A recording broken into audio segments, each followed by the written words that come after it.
Well, good morning, everyone, and welcome here to the launch pad and our live coverage of the first of 3 lunar landers set to land on the surface of the moon over the next month. Tonight, Firefly Aerospace's Blue Ghost attempts to land on the moon.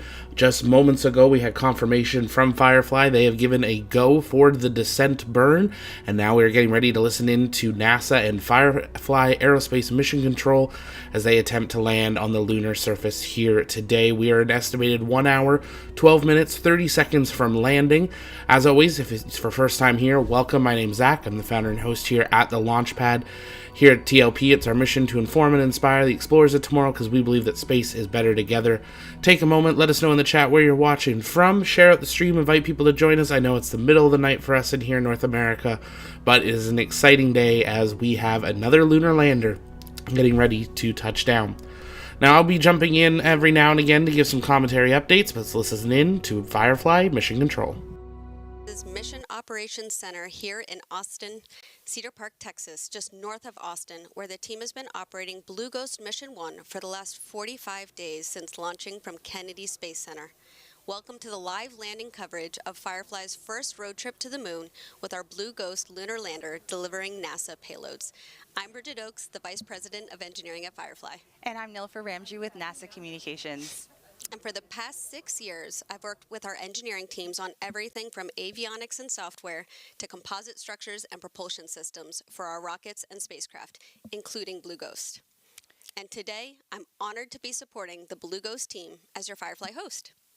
Thanks, Bridget. And Firefly's Blue Ghost Mission 1, called Ghost Riders in the Sky, was awarded through NASA's Commercial Lunar Payload Services, or CLPS initiative. With NASA's Artemis campaign, we are returning to the moon to conduct groundbreaking science and leverage technological advancements before people go back. Today's moon delivery with Firefly Aerospace will help us continue on that path. And later on, Blue Ghost Mission 1 is set to touch down on the lunar surface carrying 10 NASA science and technology instruments. Just over an hour from now, we will attempt to land in Mare Crisium, a basin in the northeast quadrant of the moon's near side, or the side we see here on Earth. A little south of Mare Crisium, you will find Mare Tranquillitatis, or Sea of Tranquility.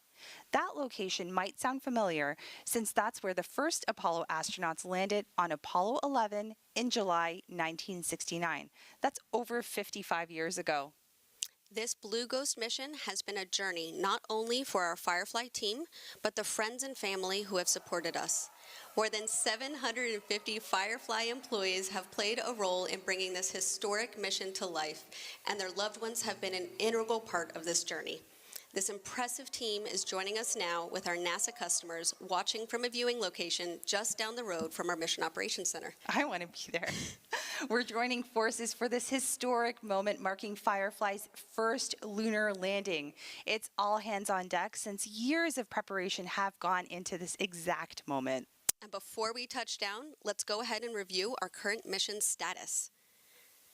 Blue Ghost just entered a planned comms blackout on the far side of the moon where we have limited access to our ground stations on Earth. As you can see in our telemetry-driven simulation, the lander is currently in low lunar orbit, about 100 kilometers above the surface as we get ready for our descent orbit insertion, which is going to be in about 10 minutes. This critical 19-second burn will put Blue Ghost on its descent trajectory, and then we'll coast for about 50 minutes. Comms should be back online about halfway through that coast phase. We're going to walk through these steps in more detail later in the broadcast, but in the meantime, you can track the mission progress in the timeline bar at the bottom of the screen. And throughout the show, you'll see even more graphics that are driven by our real telemetry data from Blue Ghost. This includes our countdown clock in the top left corner of our gauges are going to be just under that clock, which show our velocity and distance above the moon's surface. Those gauges are frozen now, but will activate once we reacquire signal with the lander. The simulation you see is about 15 seconds delayed, so we'll be landing on the moon just before you see it on your screen. We also have a graph that will show Blue Ghost's descent phase in real time. And we have a view of the lander's footpads and thrusters. As we get closer to descent, this graphic will show us which thrusters are firing and which footpads have actually touched down on the surface after landing. So for now, let's take a look back at the 6-week-long journey that led us to this point and got us closer to the moment we've all been waiting for, Firefly's first lunar landing. Blue Ghost launched on a SpaceX Falcon 9 rocket in the early morning hours on January 15th from Launch Complex 39A at NASA's Kennedy Space Center in Florida. About 6 minutes after the launch, Blue Ghost separated from Falcon to begin orbiting Earth before it went into lunar orbit. The lunar lander acquired signal about 9 minutes later, which was followed by completion of on-orbit commissioning. That moment officially kicked off that 45-day journey that's brought us here to today. Now, what you may not know is that Launch Complex 39A is where the historic Apollo missions headed to the moon. That must have felt symbolic. Absolutely, and it was a proud moment, and a huge shout out to SpaceX for being such an incredible launch partner. Blue Ghost was deployed into a highly elliptical Earth orbit about an hour after liftoff. We then completed a 45-day transit from Earth to the moon. And this mission has been incredibly successful to date, and we're so proud of what our Fireflies and NASA have collectively accomplished. So far, we've already downlinked 27.2 gigabytes of data, including some incredible payload science from NASA. We conducted 7 engine burns during that transit for a total of 523 seconds and traveled roughly 2.8 million miles. Wow. This included 25 days in Earth orbit where Blue Ghost took a phased orbital approach with 3.5 elliptical orbits around Earth that got us closer to the moon each time. Then we performed what's called a trans-lunar injection to escape Earth's gravitational pull and completed a 4-day transit to the moon. A lunar orbit insertion burn was then performed to enter the moon's orbit where Blue Ghost spent the last 16 days. Additional maneuvers were performed during this time to enter a low lunar orbit. This brought us to about 100 kilometers above the moon. That's where the lander is right now as we get ready for our descent orbit insertion. No pressure, 100 kilometers. And during Blue Ghost's road trip to the moon, Firefly was able to downlink some pretty incredible imagery. Let's take a look back at that footage. So without a doubt, no matter how many times I see these, I am proud, inspired, and frankly speaking, just blown away at how stunning our Earth and moon look in the darkness of space. Now, when you're headed to the moon, that trip can vary depending on the selected route. Some might be a lot quicker than others, but Firefly chose that scenic route. We did, and there are a lot of benefits to that scenic route actually. With that 45-day transit, we were able to conduct rigorous health checks on each Blue Ghost subsystem and on each of those NASA payloads. This route also gave us ample time to calibrate our propulsion system ahead of each of those critical maneuvers. We could then analyze the data from each burn so we could better predict performance and optimize our trajectory. Once we entered lunar orbit, we also had more time to calibrate our vision navigation system and verify its operations, which enable that precision landing. And most importantly, we were able to conduct payload science operations throughout that road trip and capture some incredible data for our NASA customers. Our NASA payload teams are pleased with the science and tech operations they have been able to conduct while Blue Ghost has been in transit. Among the 10 NASA instruments being delivered, I'm happy to share that all of them are expected to be healthy, so they are ready to work shortly after we touch down on the moon this morning. We'll be talking through the largest CLPS manifest to date in more detail later on, but off the top, we do have a couple of key highlights we can share. The Lunar Global Navigation Satellite System Receiver Experiment, or LUGRA, tracks signals from the Global Navigation Satellite System at a record-breaking distance of over 200,000 miles while Blue Ghost was in transit. This data can help enable GPS-like solutions on the moon, which is really exciting. LUGRA is a collaboration between NASA and the Italian Space Agency. Another instrument, the Radiation Tolerant Computer, or RAD-PC, also began demonstrating the computer's ability to withstand space radiation while passing through the Van Allen radiation belts. I'm personally looking forward to the surface operations to collect more of that important data and science. But before we get into that phase of the mission, we're getting really close to that next milestone. Blue Ghost is set to perform its descent orbit insertion burn in just a matter of minutes, which will place the lander on its descent trajectory. As mentioned, this 19-second engine burn is performed on the far side of the moon during a planned comms blackout. So we're going to check back in with the team to confirm if it was successful once we reacquire that signal. If anything is off nominal, we'll actually get another shot at the descent orbit insertion. If everything looks good though, then Blue Ghost will continue through its coast phase. We'll then perform a powered descent initiation and begin our D'Souza guidance phase around T-minus 12 minutes to landing. We'll talk more about each of those phases as we get closer, but in total, our entire descent takes about an hour.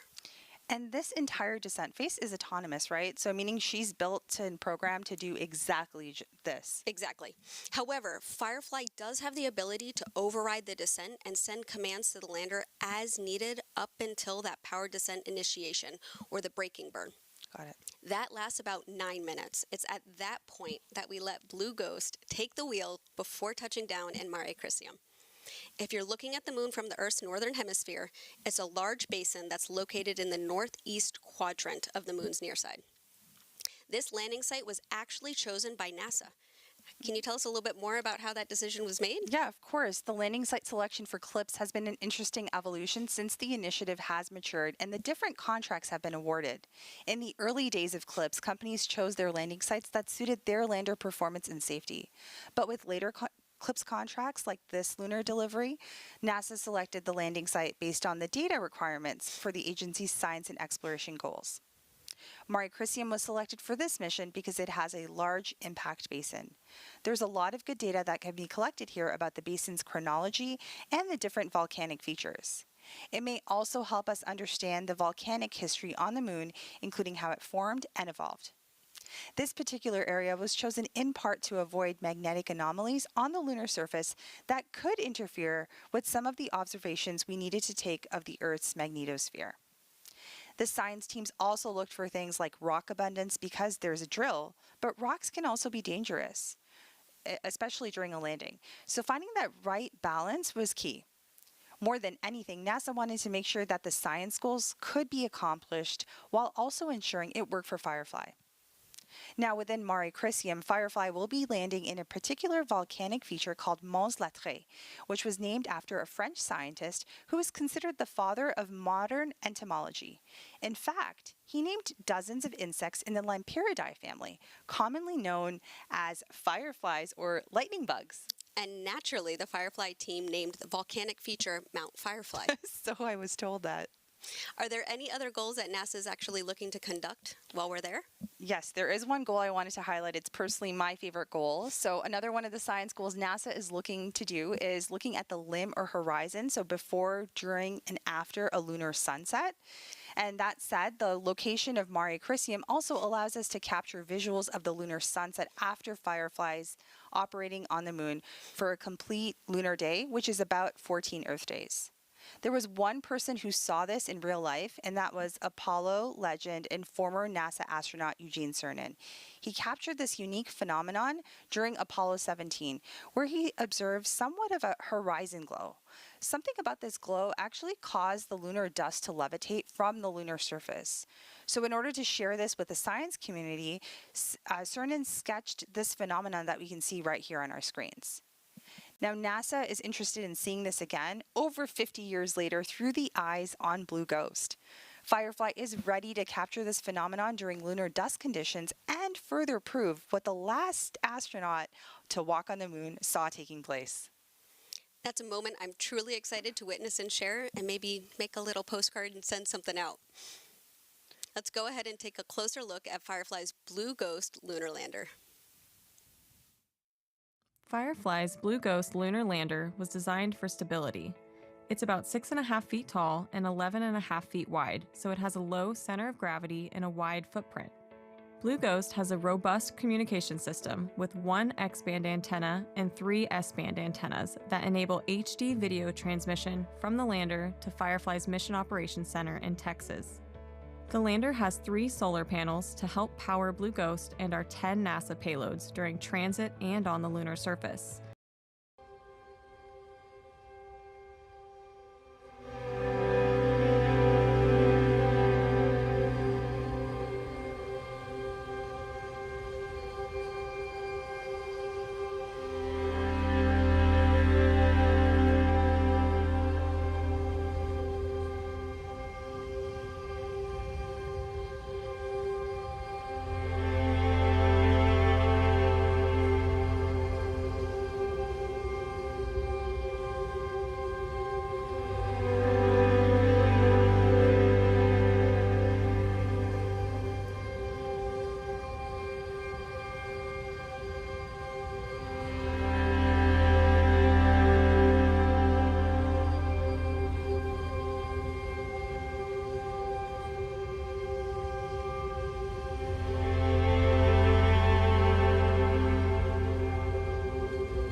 recognized from our Blue Ghost launch broadcast. Thanks for stepping off console to chat with us before landing. How are you feeling? How is the team feeling?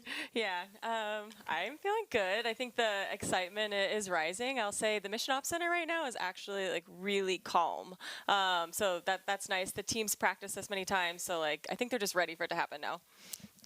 The viewers actually just got a quick look at Blue Ghost, but I'm sure there are a lot of questions about how the lander's performing now that she's in space and almost at her destination. What has surprised the team the most about how the lander's been performing during this transit? Yeah, that's a great question. I think the lander is really, it's really behaved really well. We haven't had any major anomalies, which is fantastic. I think the team's kind of had to get used to, different alarms, kind of calibrating those. We started off really conservative, so we kind of had to gear in on that. Also, coordinating with 10 different payloads can be kind of complicated, but so far it's gone really well. So that's awesome. That's a plus. Yeah. And Ray, I really wanted to hear about the design and manufacturing process. Can you tell us a little bit more about that? Yeah, absolutely. So a lot of our Blue Ghost is built in-house, which is amazing. I'd say really focusing on our vertical integration. There's a lot of carbon composites on there. I think all of our primary structures are carbon composites made up at our rocket ranch. So are our core avionics, our harnessing, our battery, and like all of our fluid lines. So going into this, we really wanted to build a really robust system, but also a really like structurally sound one. You look at our lander and it's a little bit shorter, it's a little bit wider. So we're really designing it for stability on the moon. Awesome. So of course, we talked about the RCS thrusters a little bit, right? Yeah. And so we like to lovingly call those Spectre. Yes. They are a 200 Newton hypergol engine, which we started development for in mid-2022. And by that December, we were already doing the testing. Yeah. And then in 2 years, we did all of the development, the qualification, the acceptance testing, and then we built all of the 8 flight engines. Right. Yeah. So Bridget, you worked on these RCS thrusters, if I remember correctly. Do you want to tell us a little bit about that evolution or that process? It's a lean team, right? So we started 2022 with maybe 4 people, not even 30 years old. Yeah, exactly. And it was just such a fast turnaround with all of that development, that energy. We learned a lot from NASA and previous Apollo missions. We took that heritage, and through all of that iteration and testing, we've had some pretty successful firings so far in space. Yeah. That's definitely a fast and furious trip to the moon that's led us to today, but inspiring just to say the least. So Ray, thank you so much for being here. Bridget, thanks for your insights. We want you to get back to mission control, but we'll catch you hopefully after the landing. Yeah, I'll see y'all after. Thank you. See you later. Bye. In 2018, NASA started a new, very different and innovative approach for doing science on the moon. As NASA explores the lunar surface under the Artemis campaign, we want to leverage the capabilities of American companies. So rather than NASA owning the missions and operating traditionally, we made a concerted effort to use commercial services and public-private partnerships. And Commercial Lunar Payload Services, or CLPS, was born. Let's take a closer look at NASA's CLPS initiative, which is helping bringing Firefly's first mission to life.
92 minutes until landing. This moon landing is for Firefly's first mission to the moon.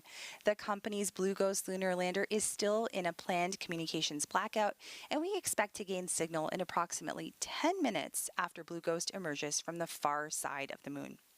While we get ready for that next set of milestones before landing, let's take a moment to talk through this flight manifest. This is the largest payload manifest on Eclipse delivery with 10 NASA science and technology instruments on board. Diving right into the NASA payloads on this flight, we have the Next Generation Lunar Retroreflector, or NGLR, which is a passive instrument, meaning it does not power on. Instead, it will beam incoming laser light from Earth back in the same direction. The time it takes for the light to bounce back can be used to calculate the moon's shape and distance from Earth. Another payload on this flight, the Lunar Environment Heliospheric X-ray Imager, or LEXI, will aim to capture the first global images of the magnetic field that shields Earth from solar radiation, providing insight on how space weather impacts us here on Earth. During transit, LEXI operated for more than 50 hours total in preparation for collecting images from the lunar surface. Now let's talk about RAD-PC next. RAD-PC is the radiation-tolerant computer demonstration. You can't send just any computer into space. That harsh environment in space and on the moon can lead to malfunctions, system crashes, and permanent damage. Designed to recover from issues created by radiation, RAD-PC provides a cost-effective solution for a radiation-tolerant computer, which, if effective, could improve the safety for future Artemis missions.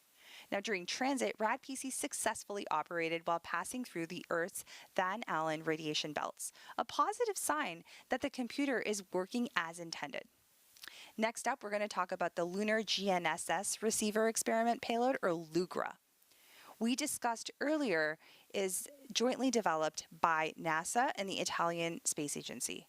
LUGRA is investigating whether Earth-based global navigation satellite systems, or GNSS signals like GPS, can be used for space-based positioning, navigation, and timing from a spacecraft's initial launch to lunar landing. During transit to the moon, LUGRA successfully tracked GNSS signals from GPS and the European Union's Galileo constellations and broke the record multiple times for the farthest GNSS signal acquisition ever, peaking in lunar orbit at 243,000 miles from Earth. LUGRA's signal reception on the moon's surface could mean a lot of things for future Artemis missions and the space sector. These are just 4 of the 10 payloads being delivered to the moon today for NASA. So let's head over to Antonia Jaramillo to learn more about SCALPS and EDS, some of our dust instruments on this flight.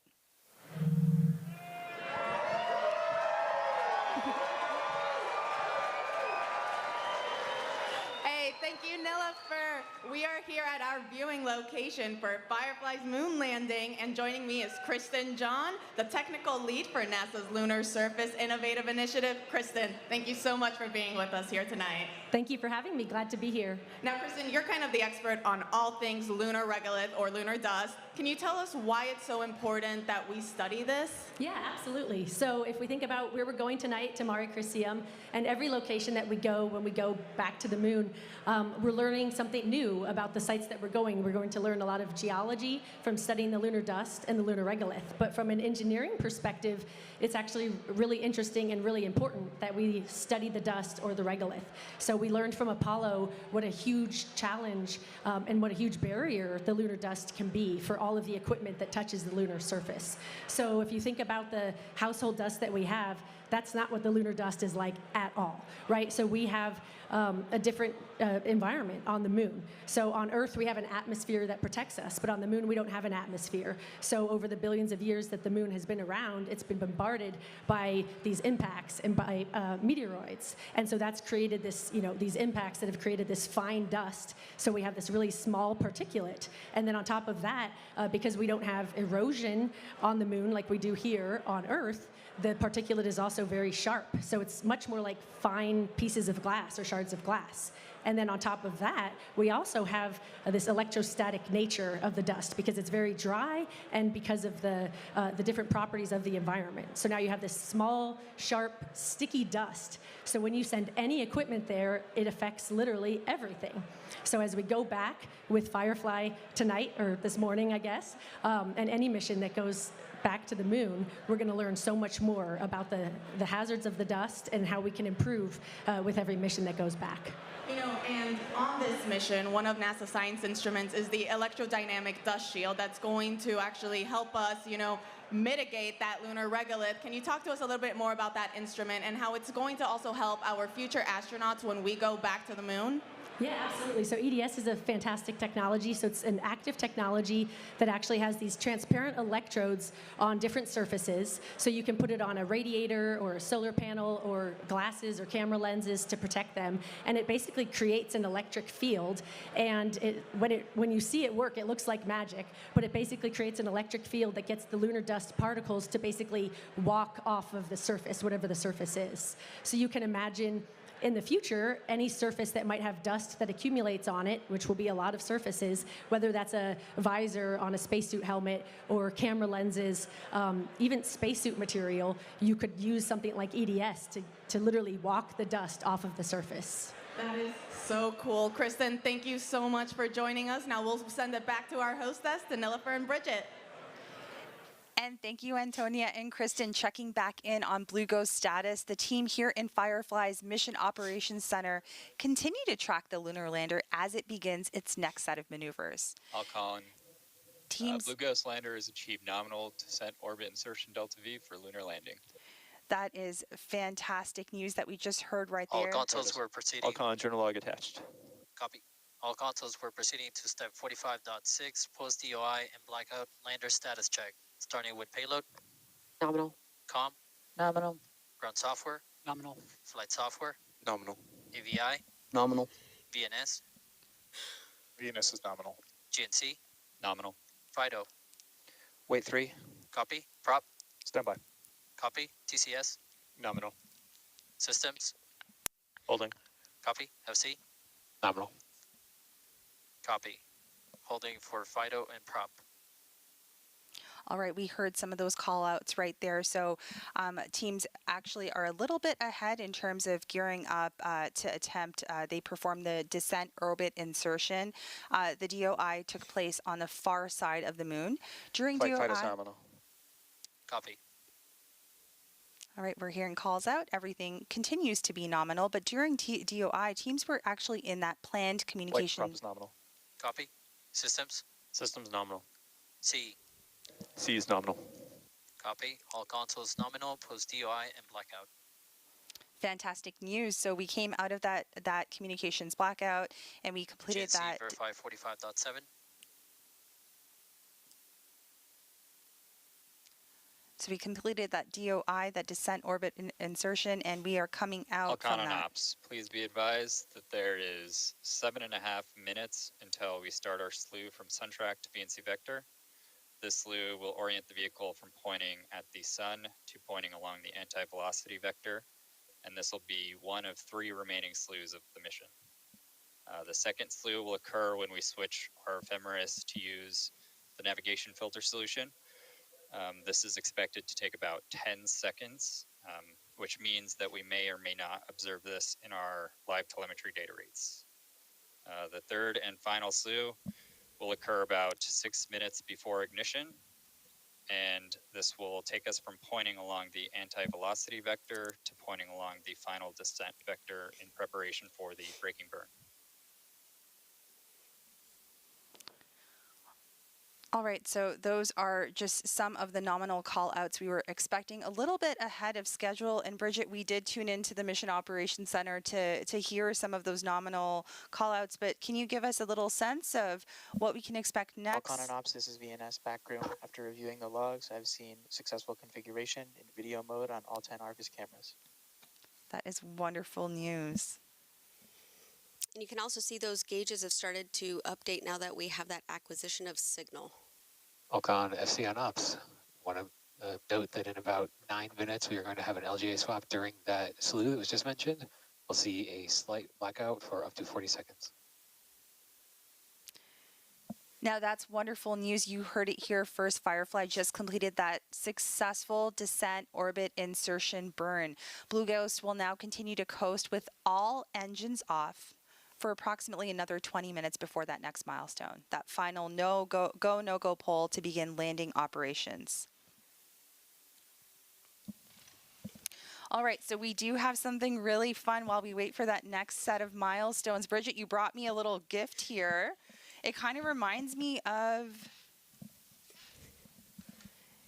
it's reminding me a little bit of something I would maybe make a salad in, or maybe make some stir fry in. What do we have here?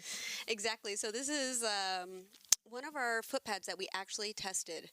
And it's funny that you mentioned that it looks like something you might stir fry in, because we actually, for the first demo of this, we took an industrial walk and tested it. That went well.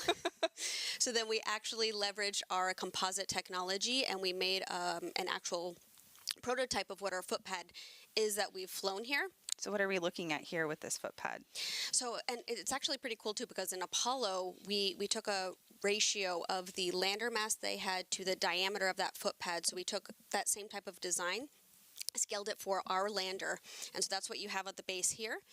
And then you have a ball and socket joint here for the lander to allow it some mobility when it lands. So it's in a stowed position that's not quite perpendicular to the ground.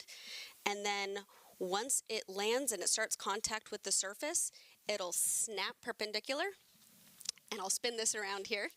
And we actually have one of the connectors here. So when you see those foot pad sensors turn blue on your screen, what's actually happening is there's a brake wire that runs up this leg to this connector, and this will actually snap. And that disconnected joint is what triggers those foot pad sensors to turn blue.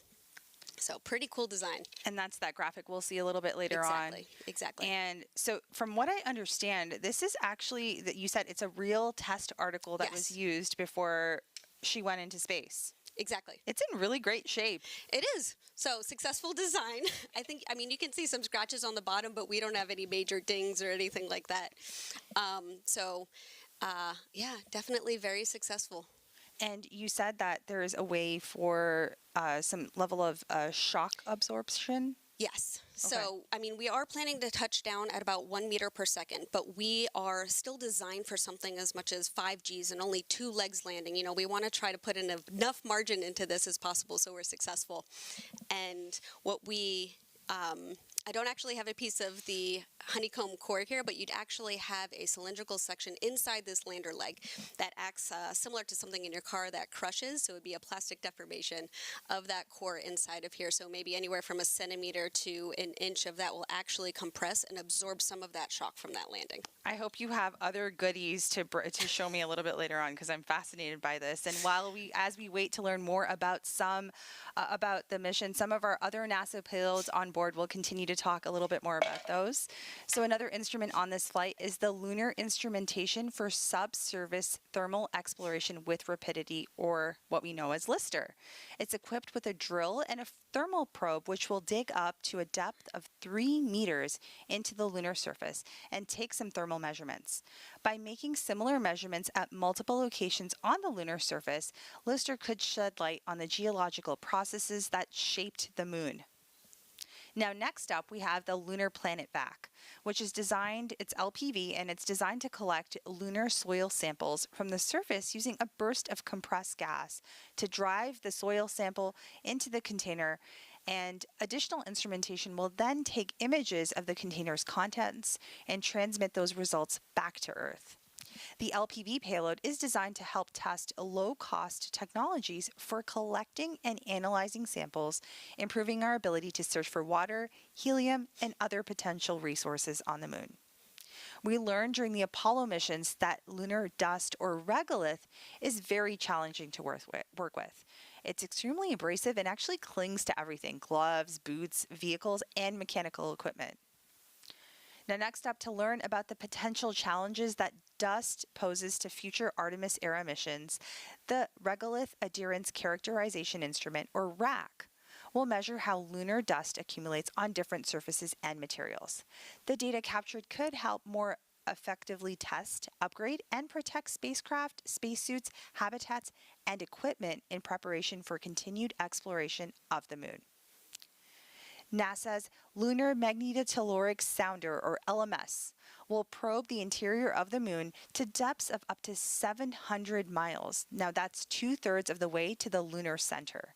The measurements will shed light on the differentiation and thermal history of our moon, a cornerstone to understanding the evolution of solid worlds. Now, while we eagerly await that next milestone, let's talk a little more about the team. As you can imagine, there are several people that have worked tirelessly to make this mission happen.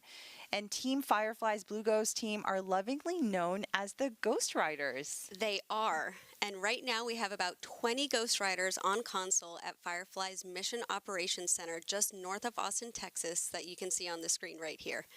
In total, Firefly has more than 50 team leads that rotate on console throughout our 60-day mission, including transit and surface operations. These console leads represent key operations and Blue Ghost subsystems, including propulsion, thermal, GNC, avionics, payload leads, and more. They've been checking Blue Ghost health status and sending commands to the lander throughout the entire mission.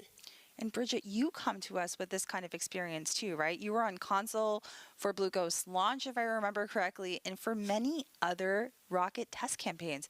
What's it like being in that room? How does it feel? High adrenaline, for sure. But it's a moment that you train for continuously. Take launch, for example. As a propulsion engineer, you've already been hands-on with the hardware from day one. You've worked on the valve design, you've tested the subcomponents, you ran the engine development, the qualification, the acceptance campaigns. By the time that you're actually on console, you've already been through so many iterations of tests, which all lead up to that moment. And Blue Ghost is no different. It might be our first mission, but this team has already run 6 engine test campaigns, over 24,000 engine starts. Wow. Along with valve and battery tests, thermal vac, shock, vibe, and countless ops rehearsals simulating every off-nominal scenario imaginable. And this team is just, they're ready. Everything under the kitchen sink. Exactly. And everyone, engineering, supply chain, business development, welders, all came together to make this happen. We asked them who they dedicate the mission to, so let's listen to what they have to say.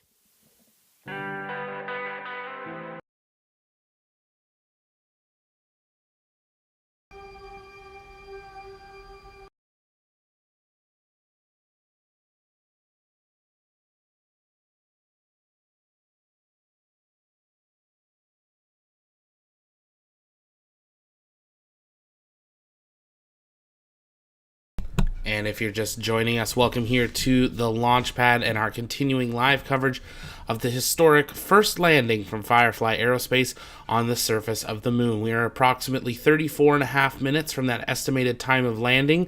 Blue Ghost is now just 58.7 kilometers above the lunar surface, still traveling at over 5,900 kilometers an hour as it continues on its planned trajectory.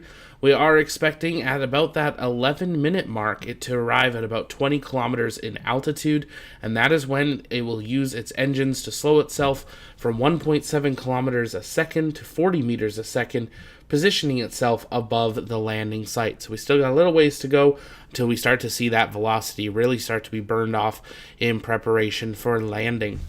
If it's your first time here, though, welcome. Take a moment, make sure you engage that subscribe button. This is the first of 3 lunar landings we have in the next about 4 weeks. We have this one, we have IM-2 from Intuitive Machines in just a few days, and then next month we have the Hakuto R Lunar Lander as well. And we'll, of course, be running trackers on all of those, following their missions as they approach. Our IM-2 tracker is up and running. So after this one, join us as we follow along the last couple of days as IM-2 journeys to lunar orbit and then down to the lunar surface.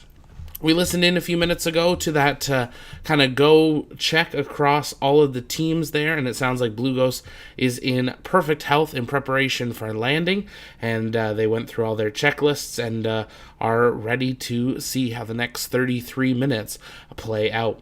If you haven't yet, though, take a moment, share out the stream, invite people to join us as we continue to watch history here as a new company, a new private company, attempts to land on the lunar surface in a contract for NASA, flying 10 payloads for NASA to the lunar surface.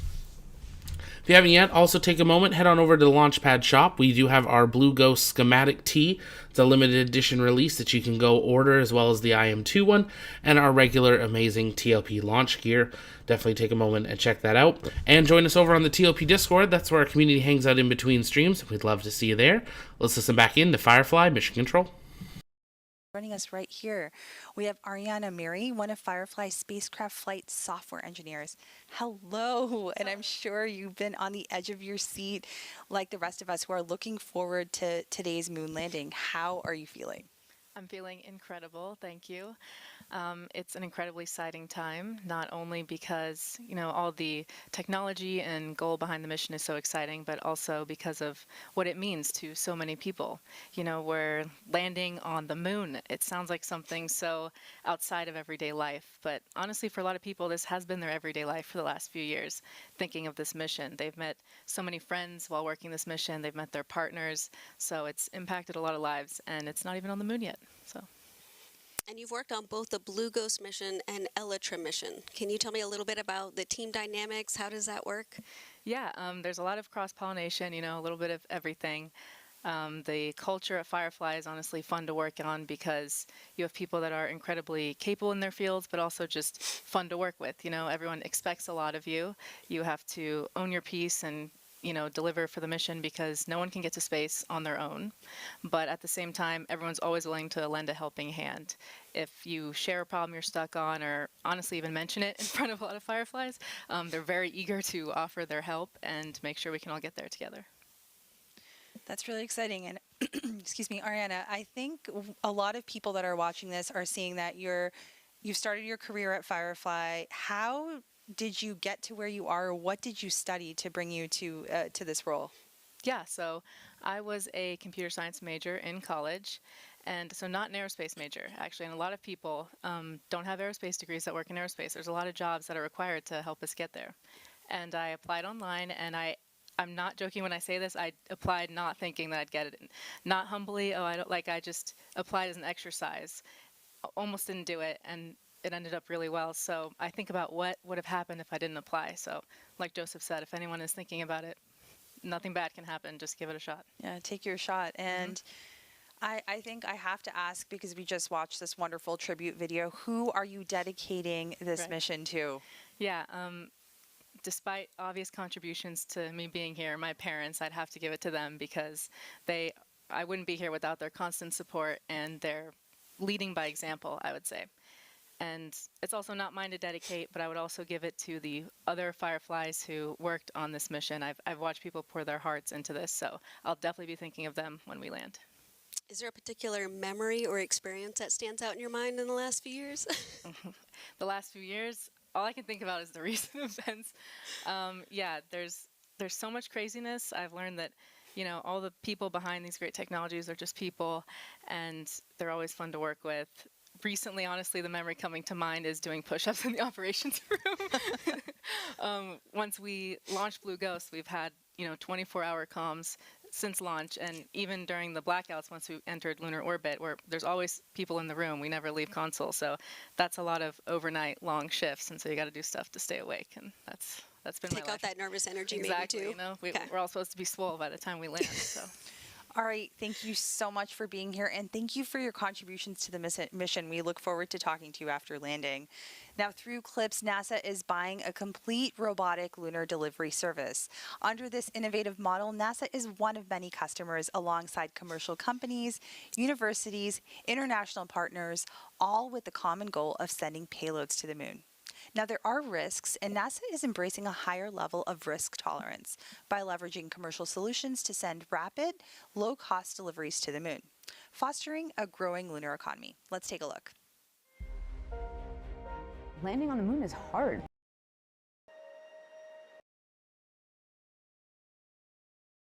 And at at about T-minus 28 minutes, 10 seconds till that estimated time of touchdown. Blue Ghost now just over 45 kilometers above the lunar surface, traveling at 5,997 kilometers an hour. Keep in mind that is its velocity. Of most of that is a horizontal velocity, as it is continuing to maneuver its way around the moon towards that designated targeted landing site. As always, if you guys have questions, you can send those in the chat by tagging us at the launch pad. We'll work on answering those live while we continue through today's broadcast. We also asked you guys, how do you think today's lunar landing is going to go? This isn't an easy thing to do. There's lots of outcomes that can happen, good, bad, and in between. We wanted to hear from you, and I'm glad to see that over 66% of everyone that has voted, which is over 3,500 people, say perfect soft touchdown. Another 20+% of you think, a harder touchdown, but it's still going to work. And I'm glad to see the other two options we're not even going to reference, because we know it's going to either be perfect or hard but still work. And we're excited to see another lunar lander on the surface of the moon. Now, I'll point it out because we were actually talking about it within our team here. The altitude of Blue Ghost that's showing on your screen, you're going to see it going up and down. This is actually because we're looking at raw live telemetry coming in from Firefly from the Blue Ghost Lunar Lander, which is currently at the moon, hundreds of thousands of kilometers away, but you can actually see it going up and down, and that is because the moon is not perfectly flat. So that altitude you're seeing is actually above the ground level, which of course we want to see at 0 when it touches down. But while it's flying over, it's passing over lots of craters and hills, and that is why you're seeing that altitude jump around here. We've been counting it down in the chat while we see some big milestones now, about 41.5 kilometers. 41.75 kilometers. You can see the speed picking up a little bit there as it continues its descent. And as I said, we are expecting that descent to continue down to about 20 kilometers in altitude. And that is when Blue Ghost will use all of its engines to reduce its orbital velocity from 1.7 kilometers a second down to 40 meters a second. And then it will begin its descent from 20 kilometers to 500 meters. And at 500 meters, the main engines are cut off, and it's all handed over to the RCS thrusters for landing. Their goal is to land at a slow, soft pace of just 1 meter a second all the way down to the lunar surface. But we are definitely now deep into this lunar landing phase, as we are now just over about 25.5 minutes until that estimated time of touchdown. Stealth, will we see live view of the landing from the spacecraft? From what we've been hearing, it doesn't sound like they are going to, and that is because of the limitation on how much data they're able to get back. They are prioritizing the raw telemetry and the other data confirming it. We will get photos and videos back, I'm assuming, rather quickly, but to actually send a live feedback, they do have to kind of reprioritize what data comes. So we're not expecting it, but who knows? Maybe we'll be surprised and delighted. But we will definitely have photos and videos from the lunar surface, I would expect, before the end of the broadcast. Blue Ghost now just 38 kilometers above the lunar surface. And you can see actually a really great mock-up behind these two ladies of the size of this lunar lander. This is not a small vehicle that is getting ready, but let's listen into NASA's acting administrator. Now, Jana, can you tell us why it's important that we maintain an American presence on the moon? Well, I think this administration really wants to keep America first. And I think the way that we keep America first is by dominating in all the domains of space. And the space domain of space we're going to capture recently tonight is going to be on the surface of the moon and around the moon. So as long as we keep dominating that space, I think we're going to be putting America first. We're going to make America proud. We're doing this for the U.S. citizens. So very exciting, and I really think we need to keep pushing forward. And as it's been described all this evening, the Commercial Lunar Payload Services, this program, which marries NASA, a little bit of seed money with the commercial private industry, bringing them forward, building that lunar economy. Building that economy is what's going to make us dominate in and around the moon, so we've got to do it. That's very well said. Now, on this mission, what are you most looking forward to learning about from all the NASA science that's flying aboard? So there's a lot of NASA science. You've heard that multiple times tonight. And you heard about the, the study of the lunar surface and the soil and all that. But the one payload that I'm most excited about is the electrodynamic dust shield, because it was that technology was developed at the Kennedy Space Center, and I know that team is so excited to see that technology go to work on the Blue Ghost. And I think everyone remembers from Apollo the difficulty of all the dust and how it would cover the cameras and on the vehicle itself and the solar panels. And so by having this electrodynamic dust shield, it'll prove out that technology, which the dust will not be a problem, hopefully, as we go forward. I'm really excited of learning of that one myself. And just like you, I'm also a Kennedy gal, so huge shout out to the EDS team. Now, Janet, is there any message you'd like to say to our public here as we get ready to land on the moon? Yeah, I would say thank you to everybody for their support. And I would also in particular like to thank the Firefly team. Earlier today I was talking to Jason, and he was talking about his team of people, and I got to see a couple of them, but I can tell you they are motivated, they're dedicated, they're relentless, they persevere, and they're really going to be successful. And then to the NASA teams that has all worked very hard to get to this moment, I want a huge thank you and shout out to NASA, the CLPS, the Science Mission Director, for all they've done to make this moment possible. Well, Janet, thank you so much for joining us here today. Now we'll send it back to Nilüfer and Bridget. Thank you both for those insights, and shout out to KSC. We are now in the final moments of descent. If you're just joining us, this is the NASA Firefly Lunar Landing broadcast for Blue Ghost Mission 1 as part of the agency's Commercial Lunar Payload Services, or CLPS initiative. With just less than 21 minutes before touching down on the lunar surface, the team is planning to conduct that final go, no-go poll for the powered descent initiation, or PDI, in about 5 minutes. Now, while we get ready for that, I know there are a few more steps before the actual touchdown. What can we expect in the upcoming descent phases? For our next descent phase, Blue Ghost will perform a fully autonomous powered descent initiation, which is a 9-minute braking burn that utilizes all engines to reduce Blue Ghost's orbital velocity from 1,700 meters per second down to just 40 meters per second. It's during this time that Blue Ghost uses D'Souza guidance to position itself above the target landing site, where we'll pitch over from a horizontal to a vertical orientation. And if you're not familiar with D'Souza, it's considered the optimal guidance law for planetary lining. And Christopher D'Souza is credited for this. D'Souza's model is actually very similar to the guidance model used during the Apollo moon landings. Exactly. And during the D'Souza guidance phase, Blue Ghost is fully autonomous. No pressure. We won't be sending any more commands to the vehicle until we touch down on the surface. We trust the lander to do what she was designed to do. Following D'Souza, Blue Ghost will enter the terminal guidance phase at T-minus 100 seconds to touchdown. Blue Ghost's main engine will shut off, and our RCS thrusters will perform the final descent by pulsing as needed to reduce our descent rate down to just 1 meter per second. So it's like a slow walking speed. It's during this phase where our vision navigation system is actively scanning the lunar surface, assessing things like craters, slopes, and rocks to automatically select a hazard-free target that's within our landing zone. Starting at T-minus 11 seconds to touchdown, we'll then enter the landing guidance phase, and it's during this phase where Blue Ghost's descent rate is maintained at that 1 meter per second. And I'm already feeling those nerves. That landing descent profile has to be precise. It's very, very impressive. Now, throughout this entire descent, do you keep the engines firing, or do they all shut off? What can we expect there?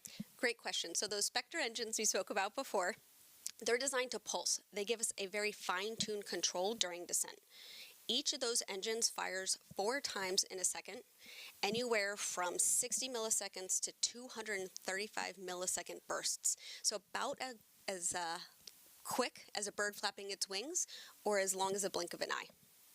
Then, once the lander's foot pads detect contact with the surface, they send a signal for the engines to cut off.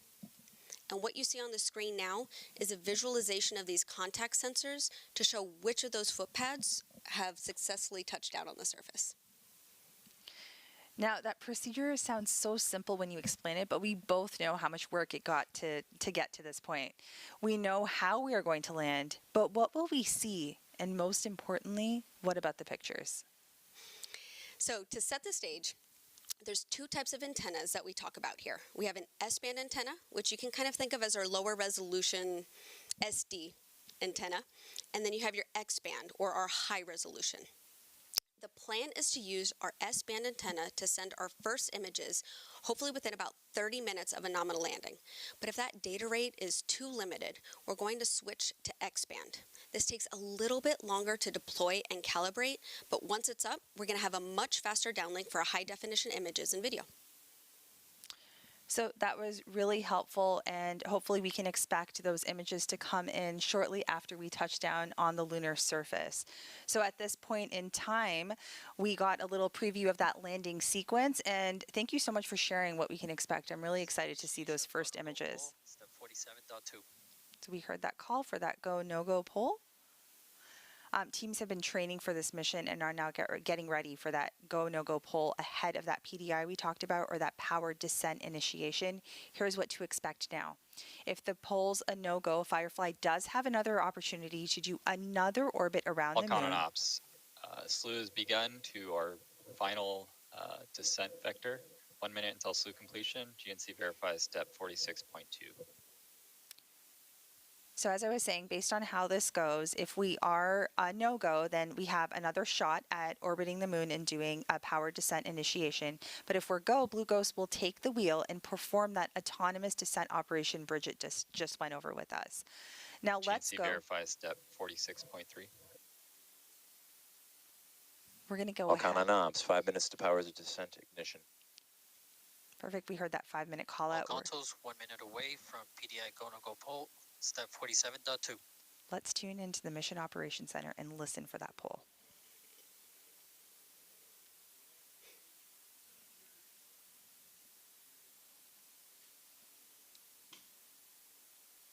So what y'all are seeing on the screen here are those positions in the Mission Operations Center, and we'll see those light up as they give their go or no-go commands. And on our screen right now, we are seeing our flight director, right? That's right. So that's Charles right there. He's our flight director for this mission. All count on ops. SLU is complete. GNC verifies step 46.4. Right, everything continues to remain nominal as we stand by for that go, no-go poll. All count on op. VNS is reporting position covariance below 50 meters. And that VNS is our vision navigation system. Thermal state is 11. We will be starting PDI at 97% state of charge.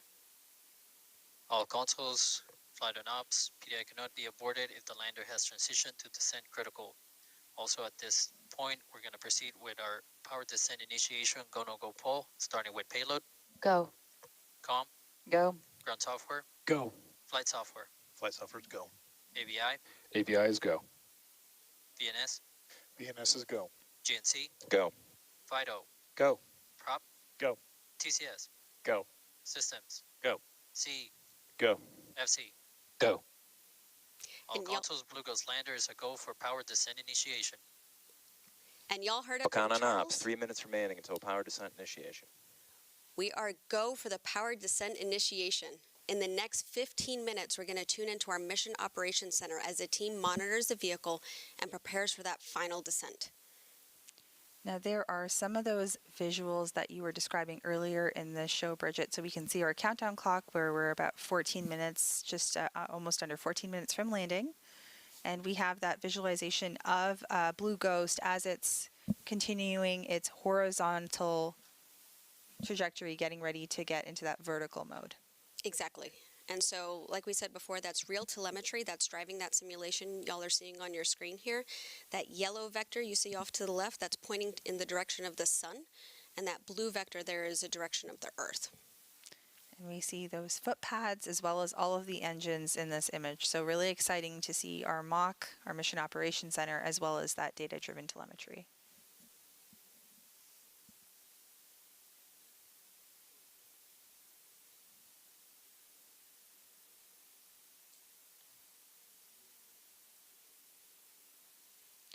All right, if you are All just count on ops, 2 minutes remaining to power descent ignition. with that 2-minute call out, if you are just joining us, this is the NASA Firefly joint broadcast for Blue Ghost Mission 1 as part of the agency's Commercial Lunar Payload Services Initiative. We are standing by as PDI process and procedures do continue. Just as a reminder to those of you who are tuning in, the graphic visualization that we do see is has about a 15-second delay, and we did cover that at the top of our broadcast. So just as a reminder, there is that 15-second delay. So we may actually hear that call for landing before the data does get there, but we would like to point that out and keep that in mind as we continue to follow along.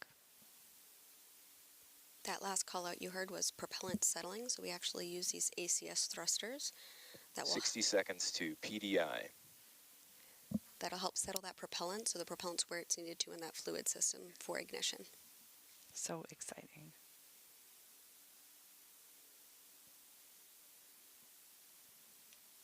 Fun fact, we actually use those ACS thrusters on our Alpha launch vehicle as well. You know all about propulsion and engines. It's fascinating. I'm learning so much today. 30 seconds to PDI. And there you see a couple folks on console. So that is Raj and Will Adams. So they are supporting on TCS and prop. So propulsion and thermal control systems. 10 seconds to PDI. Let's stand by and tune in to mission 7, ops. 6, 5, 4, 3, 2, 1.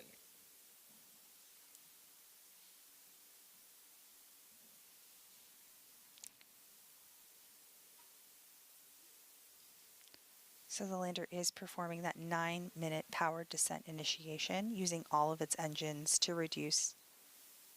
And you can see that on the simulation right there with Main the engine engines on. going.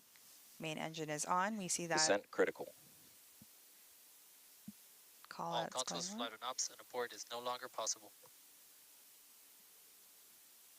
Right, teams have been practicing for this moment, and we see that taking place right now. And this is where the lander is positioning itself closer and Ignition closer. temperature's nominal. Nominal callouts. Guidance mode, D'Souza, 48.1 confirm. And we heard that D'Souza guidance. Attitude and rate errors look like they converge back to nominal after the transition. Current draw is nominal. Tank pressures are stable, prop is nominal. And remember, this burn lasts VNS is stable, nominal. about 9 minutes. Navigation filter is well behaved. We love when things are well behaved. Exactly.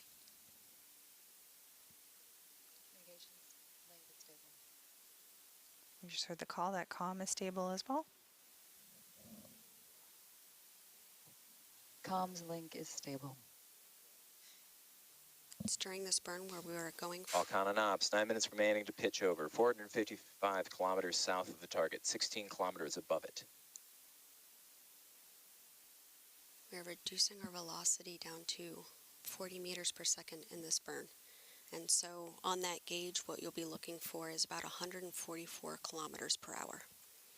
And just as folks are tuning in right now, our PDI is actually that braking burn. So we're continuing to slow our speed down and bring the vehicle from a horizontal configuration or horizontal orbit into a we're pitching over the lander into a vertical configuration. Exactly. All of our RCS engines are firing at a mid to high throttle here in the anti-velocity direction to slow us down. We're shedding all of that horizontal velocity like you're saying.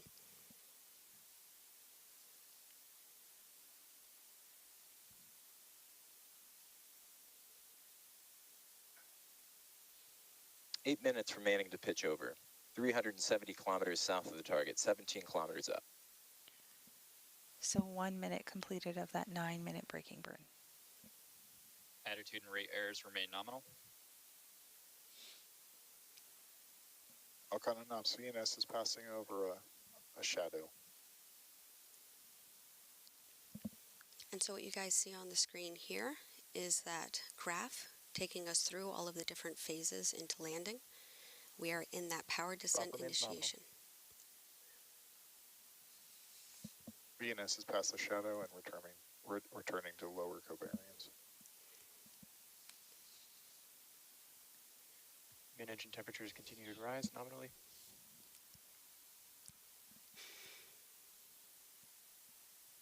How are you feeling? Excited, nervous, anxious. Lots of feelings. 7 minutes to pitch over. 290 kilometers south, 16 kilometers up.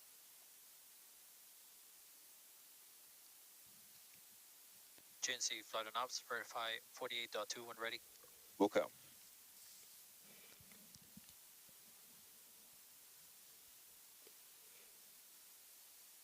So we are seeing our various folks in the Mission Operations Center that are continuing to follow along during this braking burn called Power Descent Initiation, or PDI. All operations continue. Engines trimming out, target achievable, 48.2 confirm. Batteries at 92%. In the front left of the room there, where the camera's pointing, you're going to see that's 100% of those teammates with us from ASI and Space NG. So you're seeing folks from ASI, GNC1, GNC2, FIDO. You got Space NG with Vision Navigation Systems. 6 minutes remaining until pitch over. 222 kilometers south, 15 kilometers up. All right, we can hear that number. Venus is crossing over the final ridge as we enter the Marcrisium. We're getting closer and closer to our landing site, Mare Crisium, on the northeast part of the moon, on the side that faces us here on Earth. Now there is a NASA console position as well. That's right. They're on the opposite side of the room, probably in the corner the camera can't see right here. And that's to conduct all of the 10 payload surface operations over the course of the next 14 Earth days or 1 lunar day. That's right. And I think that's Farah, Navigation right? filter That is looks Farah. nominal, and Star Tracker is still in lock. So she's sitting in our payload seat. So she is, she's been phenomenal on this Power mission. is nominal. And she's been with all of the payloads since the beginning. I remember interviewing her for our podcast, and she was phenomenal. She knows these payloads like the back of her hand. 5 minutes remaining until pitch over. 140 kilometers south, 13 kilometers up. So Farah's there tracking the health of the payloads and making sure everything is performing as expected. Absolutely. Yep. And we actually have 3 payloads on site for landing. We have EDS, Lister, LPV. The rest will be remote. So 3 out of the 10 payload teams are currently near the Mission Operations Center on site, and the remainders have their own control centers in other locations. And so this is a primary operations VNS center. is seeing drops to validate. They and back to actually, global. there's some backup rooms upstairs too for secondary, tertiary, and extra data review. Eyes up there. So you talked about 4 minutes remaining to pitch over. 110 kilometers south, 10 kilometers up. And on the screen right now, you see Joseph Marlin and Will Coogan. These are our CEs, our chief engineers. A fun fact, Will Coogan actually used to be a carpenter before he went back to school for his sees PhD. that we're in validate, so we're not in global positioning. I think having all these varying backgrounds really helps you in your current work. So it's really impressive to see this team coming together. And not only are we seeing the teams in the room, but there are folks that are in back rooms, as you mentioned, that are also supporting this mission Batteries today. at 90%. Exactly. So we see that speed has come down. VNS now sees we're back in global generating solutions again. That's 7 kilometers from the surface. That braking burn continues. Falcon and ops. 3 minutes remaining until pitch over. 67 kilometers south, 7 kilometers up. Getting closer and closer to that lunar System temperature surface. still nominal. Attitude and body rate errors still nominal. Like we were saying before, the Fireflies, we don't sit still in one position, one role too long, and so we do for sure have a lot of cross-functional teams here. And there we have our flight director back, tracking this mission. I'm appreciating the call outs. They're easing my nerves a little bit right now too. So that spacecraft, as you can see on the graph right now, is getting ready to continue that braking burn and that pitch over to put it in that VNS vertical. is reporting position covariance below 25 meters.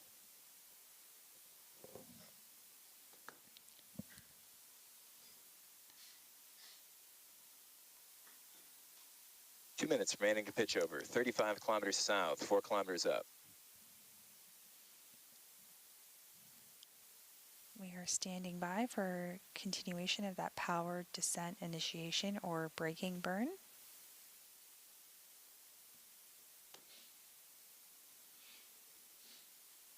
This is where all engines are firing to pitch GNC over. flight on ops, verify 48.3 when ready. That was Charles. Do you know what seat's missing, what subsystem? What are we missing? Structures. Flight laser rangefinder has measurements. VNS reports position covariance at 10 meters. 1 minute remaining until pitch over. 13 kilometers south, 2 kilometers up. We'll actually add in that mechanisms and structures seat Power is nominal. right after landing.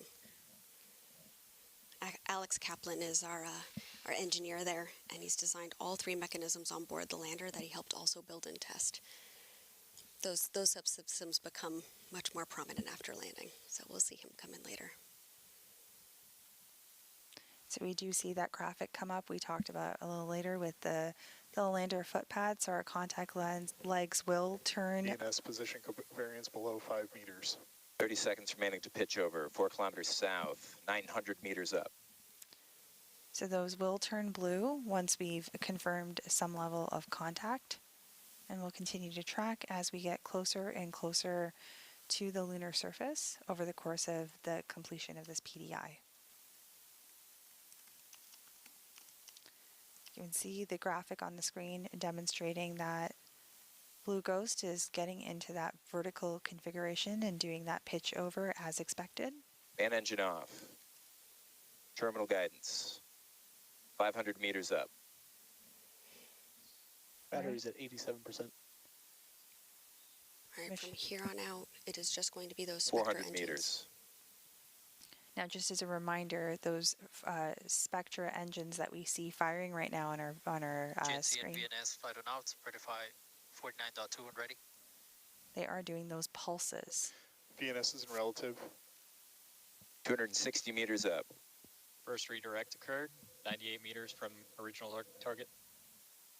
1 minute remaining in flight. The vehicle is converged on its commanded descent profile. All right, so we are in that autonomous phase that you had described to us. She is ready and has been preparing for this. You're going to hear a lot of call-outs here about vision navigation solutions, laser Seconds remaining in rangefinder, terminal. 100 meters up. And all let's just systems. Navigation filter is still healthy. Second hazard avoidance occurred, 5 meters from previous target. 50 meters up. 30 seconds remaining in flight.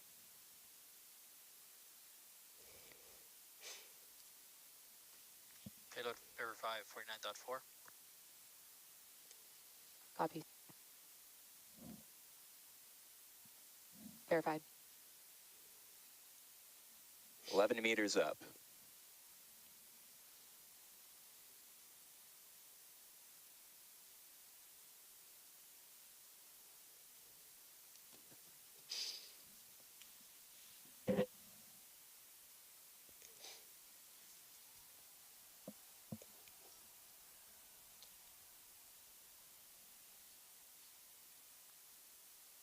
Vehicle in shutdown.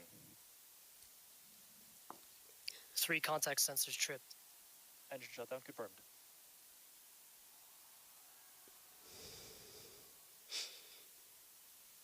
Power is nominal. Vehicle is charging. IMU reports lunar gravity and it is stable.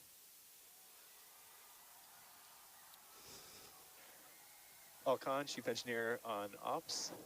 Y'all select the landing. We're on the moon.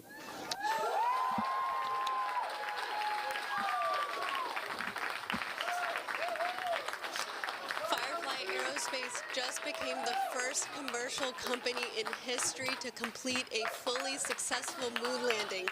Congratulations to the entire team. This is such an incredible feat for Firefly, NASA, our nation, and the world as we pave the way for a lasting lunar presence. Congratulations, Bridget.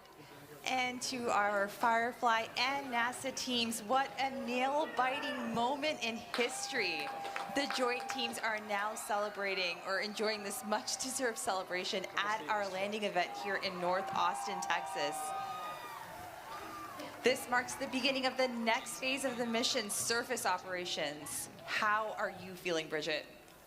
Honestly, overwhelmed. I am so proud of our team. Firefly has a way of constantly exceeding expectations. This is a perfect example of that. Over the last 4 years, so many dedicated Fireflies across different teams and disciplines came together to make this happen. Now we have a permanent presence on the moon with every employee's name engraved on a Blue Ghost plaque. So now when we look up at the moon, we can tell our kids and future generations that their family name is up there. Thanks to this team and everything they have achieved. But it's not over. We will be operating the payloads and gathering even more data that will make an even larger impact on the future of space exploration. Congratulations. Thank you. And now this lunar lander is gearing up to conduct those surface operations and downlink that anticipated image from the lunar surface. So while we stand by for that, we have Tony back with some guests from NASA's Science Mission Directorate. Tony. Here, we're going to be right here.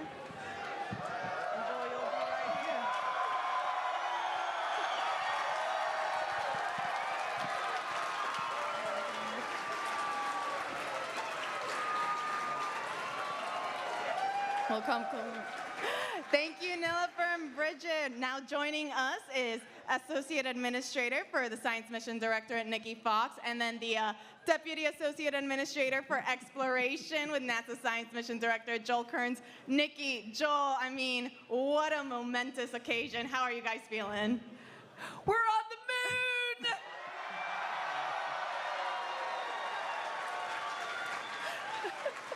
So my question is, what do you think of that Firefly team? It is such an exciting time. I mean, what a huge congratulations to everyone. Now, Nikki, can you tell us a little bit more about why this landing location was chosen and why, Blue Ghost is on the near side compared to when some other landing sites are chosen for other of our CLPS flights? Yeah, absolutely.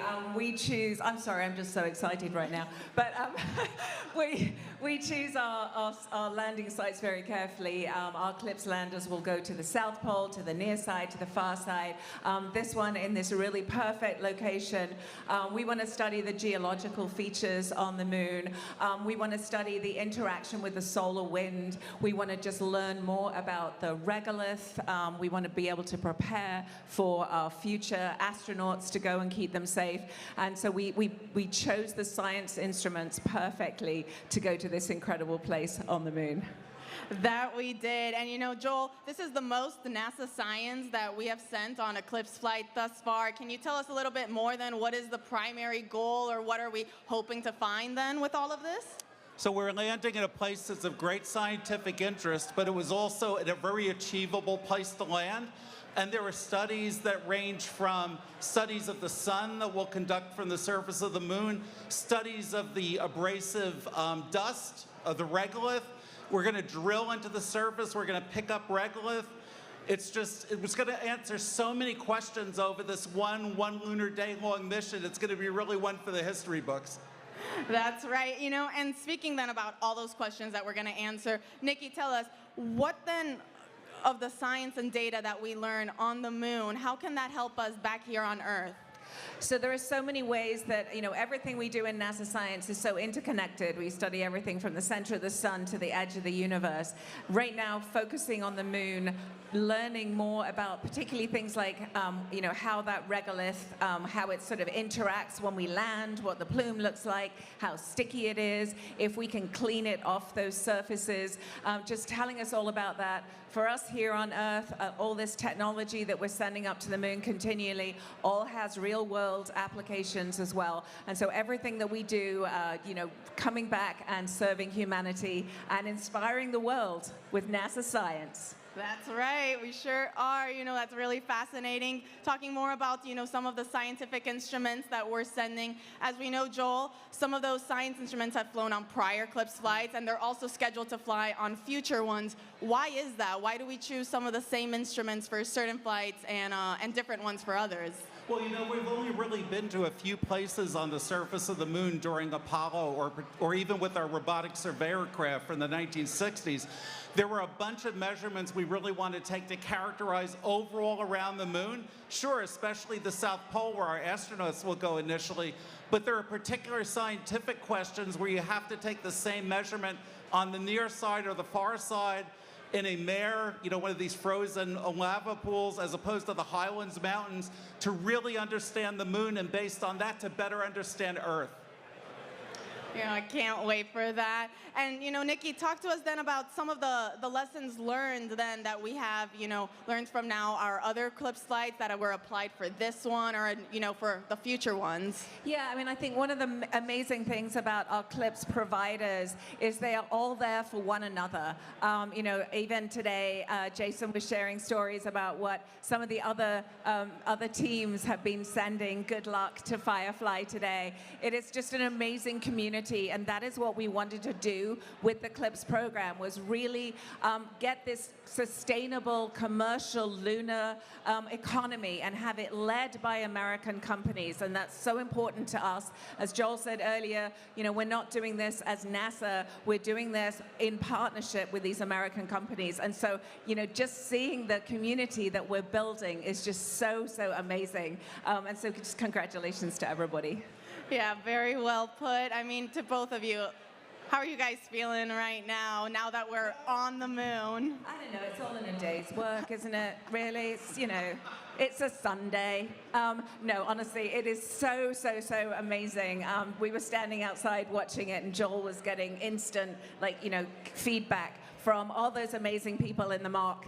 And it's just incredible it was just, I don't know, seeing it come down and then you're suddenly like, oh my God, it's 5 kilometers above the surface. And so it's just an amazing achievement. I am so proud of everyone in this room because you all had a part in putting this lander on the moon. Whether you're a Firefly or whether you're a family member of a Firefly or whether you're a member of the amazing NASA science team, congratulations.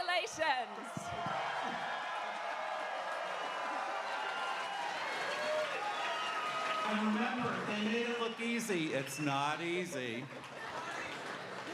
Thank you, Nikki, Joel, so much for joining us. Now we'll send it back over to our hostess, to Nilofer and Bridget. Welcome back. For those just joining us, Firefly successfully touched down on the moon in an upright, stable condition, becoming the first commercial company to complete a fully successful moon landing. We expect to have the first image within the next 10 minutes, depending on the signal strength of our S-band antenna. The timing will vary based on the position of our lander and the ground stations on Earth.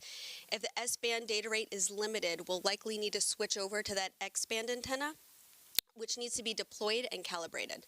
At that point, we'll plan to share the first image during our press conference in a few hours. And I don't know about you, but we're on the edge of our seat waiting for these first pictures. How are you, or how does it feel knowing that Firefly is leaving their mark on the moon? I don't think there's another feeling that even remotely compares to this right now. I'm sure you've been... So, you know what?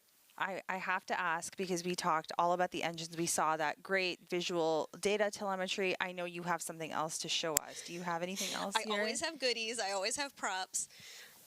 You did work on our engines. We love hardware here. gotta take a second here We're just to doing get out. a quick safety briefing on, or a safety practice on something that Bridget has for us to see today. Oh, this is cool. It is cool. Oh, let's move this out of the way here. All right, so I love talking about Spectre. This is that 200 Newton Hypergol engine. You will notice I am wearing gloves. Right. The Hypergol propellant is actually a toxic propellant, and while this has been completely decontaminated, we still want to take safety precautions just in case. But yeah, you can tell that this, so there are, if you want to actually show on that lander, but there are 8 of these engines on the lander. Okay. So we have pairs on each side. Right there. All right. Exactly. Okay, so we see our 8, and those are the Spectre engines that we see right here. Got it. And so, and then these are, it's a biprop engine, so we have 2 different propellants here. Okay. And because it's Hypergol, we don't need a third ignition source. They just ignite on contact with each other, which is pretty cool. And these are our Kraken main valves. We love to have fun names here at Firefly. And then it'll go through the injector here, combust in that thrust chamber, and then expand out through the nozzle. It's pretty impressive. So this is what the team designed, developed, tested, and built in about a 2-year time frame. And these 8 Spectre engines, those were the ones that were firing in those quick pulses like you described, like a bird flapping its wings or at the blink of an eye. Exactly. So they just continue to iterate and pulse just like that. You've taught me a thing or two on these engines. I really appreciate that, Bridget.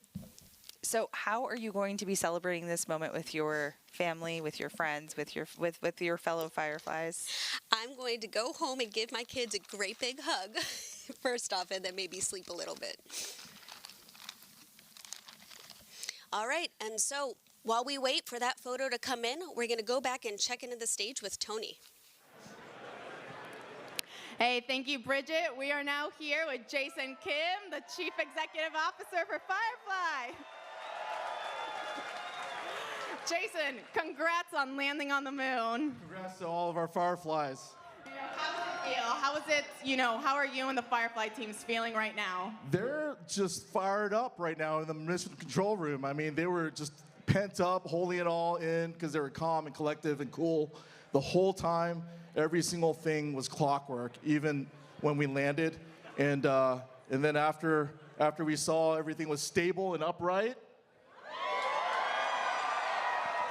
they were fired up. They were fired up. We got some moon dust on our boots.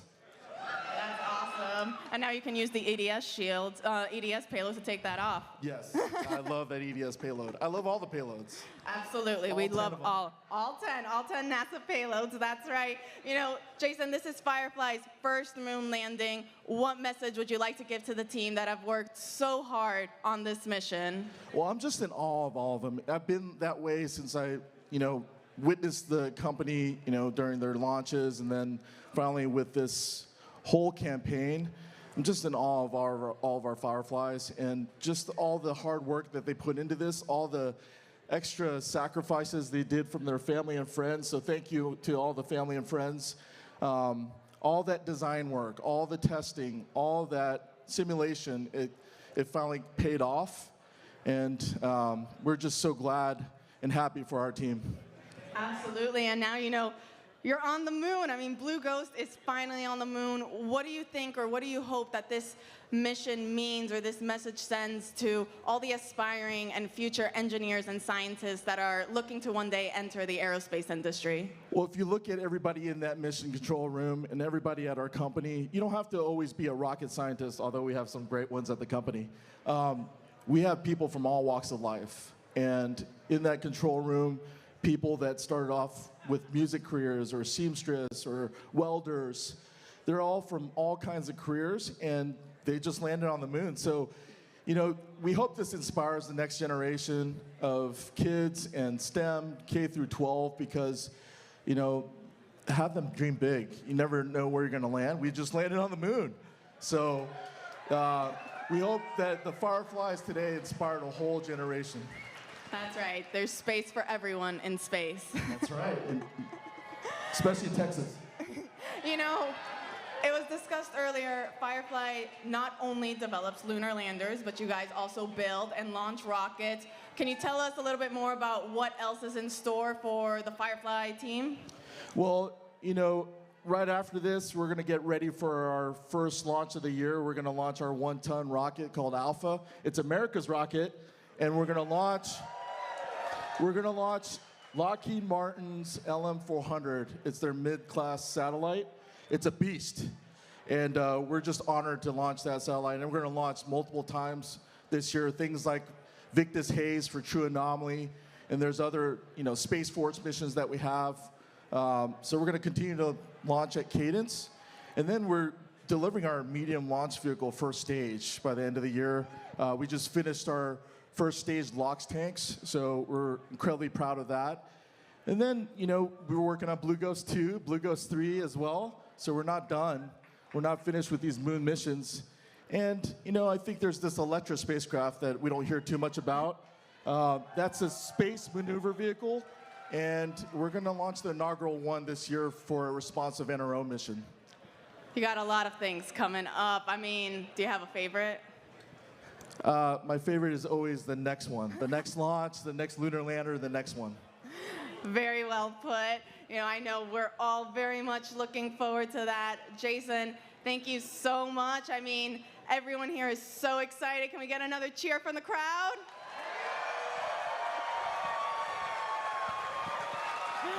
Awesome. All righty, well, we'll go ahead and send it back to our hostess, to Nilofer and Bridget.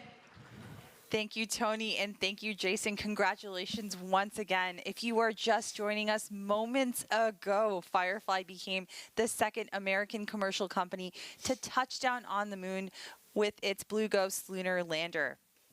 Now, we're standing by right now for that first moon image, which we expect in the next 15 minutes or so. So while we wait, Bridget, do you mind giving us a little bit of a preview on what's next for this mission? Yeah, sure. So this is going to be the beginning of our surface operations. Within the next 2 hours, Blue Ghost will perform surface commissioning in order to activate each subsystem and perform health checks. We'll also deploy and calibrate that X-band antenna that we spoke about earlier. That's going to increase our bandwidth and begin downlinking HD imagery and video. And then following surface commissioning, we're going to begin those 14 days of the payload operations. Great. So that includes deploying that surface access arm with the lunar planet vac sample. That's that little vacuum to collect some samples. Right up there, you can see on the screen.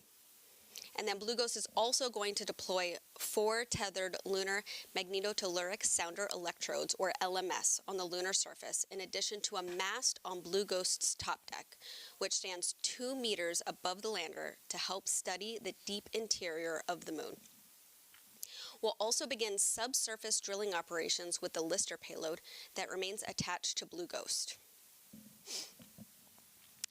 So that will be really great. And after the first image, there's a lot more to come from over the 14 days of surface operations, literally. There's that solar eclipse that the team expects to capture on March 14th, where the Earth blocks the sun from the moon's surface. And then we also have a few days later to capture that lunar sunset we discussed early on in the broadcast, but that is expected on March 16th, where it will verify that dust levitation phenomenon that was seen at the last Apollo, when the last Apollo astronauts were on the moon during Apollo 17. Exactly. And so finally, Blue Ghost is expected to operate for some hours into the lunar night as well. So it means that there's still so much to look forward to during this mission. I'm really excited. Me too. And so while we continue to stand by for that first moon image, we're going to go ahead and check back in with Ray, who was just in the Mission Operations Center with the Firefly team during that impressive landing. Hey, thank you, Bridget. Joining us once again is Ray Allensworth, Firefly Spacecraft Program Director. Ray, I mean, how you feeling? What an awesome time.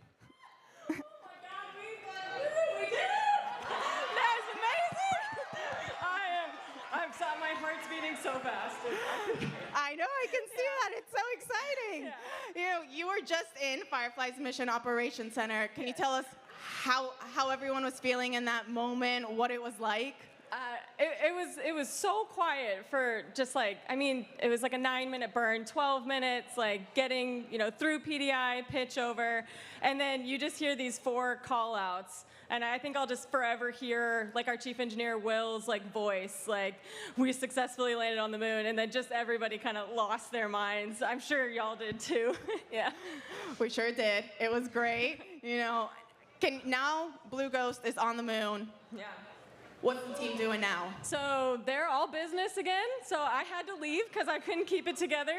So they are immediately going into health and safety, and then it's really just immediate into payload ops. So we landed at the beginning of the lunar day, and we want to maximize as much of that time as possible for all the payloads. So they will immediately dive into that, and really these first 3 days after landing are going to be just jam-packed. Just try to get every single payload op going that we possibly can. Can you talk to us a little bit more about those surface operations and now kind of some of the most exciting moments that we can look forward to while Blue Ghost is on the moon? Yeah, so I like to say that when we land on the moon, I think the lander kind of comes to life. The Lister drill will go down, the surface access arm will deploy, we'll have probes coming off the side of the lander, so a lot of different payload ops, but there's also a couple other phenomena that we'll see on the surface. So we will witness an eclipse while we're on the surface, and then at sunset, we expect to see this kind of phenomena where the dust levitates off the surface. So that we'll try to, we will photograph and video all of that. That is so cool. When it was being discussed earlier, that lunar sunset, I think we were all like, wait, what are we going to be looking at? Exactly. Yeah. No, I love that. This, as it was mentioned, isn't going to be the only lunar mission for Firefly. Can you tell us a little bit more about the upcoming ones, what we can expect, how those will look? Yeah, absolutely. So Blue Ghost Mission 2 is well underway. We're moving into the integration phase of that mission. That mission is really special because it's not just a lander, but it's also our Electra vehicle that's going with it. So that'll help get it to lunar orbit. And then once we deploy Blue Ghost in one of our NASA payloads, that will actually act as a comms relay. So that is, far past CDR in integration, getting ready to go. And then we just did our kickoff for Mission 3. So we're gonna be pretty busy for the next couple years.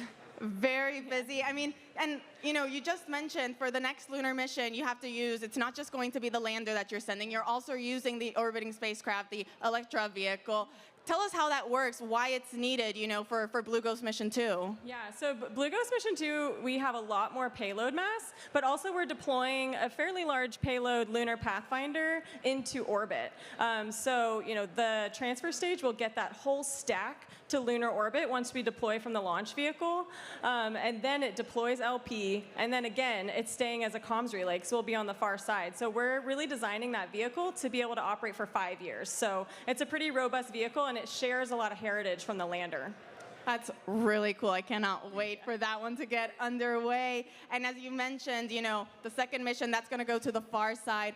Are there any challenges or any differences, I guess, with landing, right now on the near side compared to now for the next one that's going to be a different location? I think we know less about the far side. So, we had a relatively good amount of data for our specific payload site for Mission 1.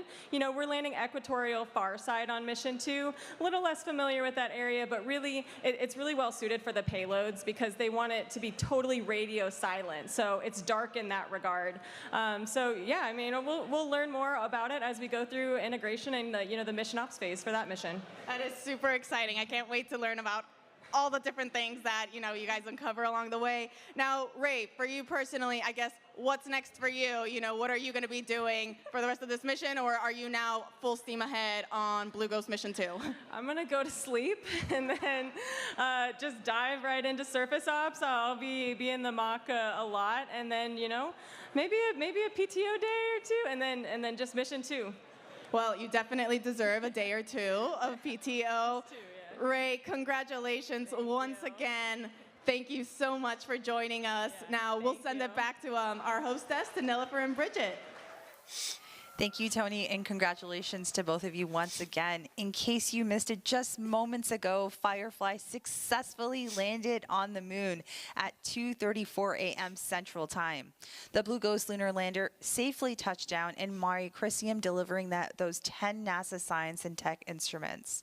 Now, we should just give a heads up that we do expect another image, or their first image rather, to come through in approximately the next 30 minutes. We are standing by for that.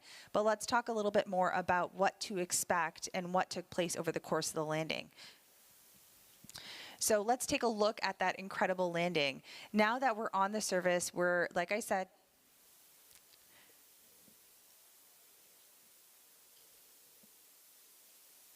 Payload verify 49.4.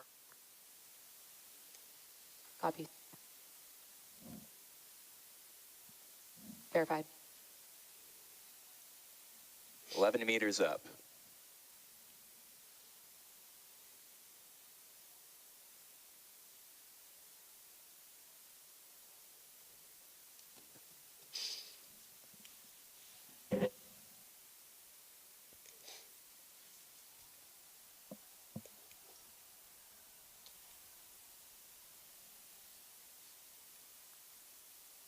Vehicle and shutdown.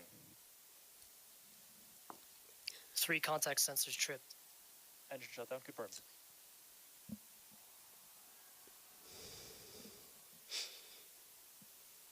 Power's nominal vehicle is charging. IMU reports lunar gravity and it is stable.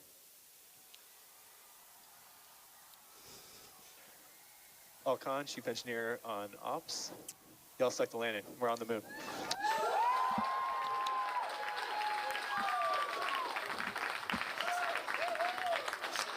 Firefly Aerospace just became the first commercial company in history to complete a fully successful moon landing.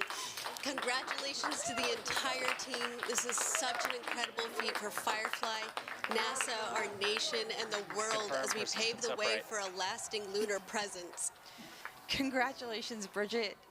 And to our Firefly. So now we're on the surface and we're standing by, as I mentioned, for that first image, which should be ready in just some moments.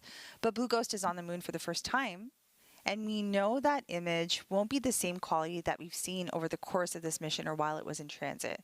And that's because she's just getting settled in her new home and getting all of the comms and things sorted out. Teams have been working towards this moment and will continue to stand by as we anticipate that image. We also want to check back in with Tony, who's with Chris Colbert. Tony? Thank you, Nilofer. Joining me is Chris Colbert, manager for NASA's Commercial Lunar Payload Services Initiative. Chris, I mean, what a time to be alive. Woo! We did it! Congratulations, Firefly. Awesome job.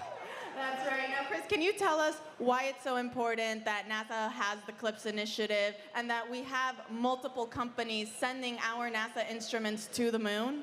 So CLPS was designed to help us learn how to go to the moon. We haven't done it in 60 years, and we're doing it a different way, utilizing commercial companies to get us there.